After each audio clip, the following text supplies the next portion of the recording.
احمد ونصلی علی رسول الکریم بسم اللہ الرحمن الرحیم۔ السلام علیکم معزز ناظرین، آج کی ویڈیو میں ہم عورتوں کا گھر سے نکلنا کیسا ہے ان کے بارے میں بیان کریں گے۔ تو عورتوں کو رب العالمین کی طرف سے حکم دیا گیا کہ وہ اپنے گھروں میں ہی رہے اور خانگی امور کے ساتھ نماز، روزہ اور زکوٰۃ وغیرہ کی بجا آوری کرے۔ البتہ شدید ضرورت اور مجبوری کی صورت میں شریعت مطہرہ نے عورت کو گھر سے باہر نکلنے کی درج ذیل شرائط کے ساتھ اجازت دی ہے۔ نمبر 1، نگاہیں نیچی رکھے۔ نمبر 2، خوشبو لگا کر نہ نکلے۔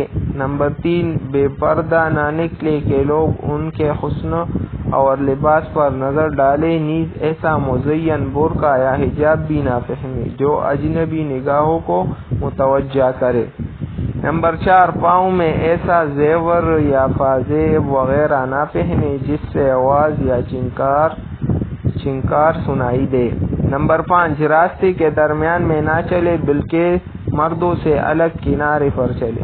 نمبر 6، مردوں سے بات کرنے کی نوبت آئے تو زنانہ لطافت و نرمی کے بجائے نفی تلے الفاظ میں سختی سے بات کرے۔ نمبر 7، رش اور بھیڑ و باڑ کی ایسی جگہ میں داخل نہ ہو جہاں زنانہ جسم کے کسی مرد سے مس ہونے کا اندیشہ ہو۔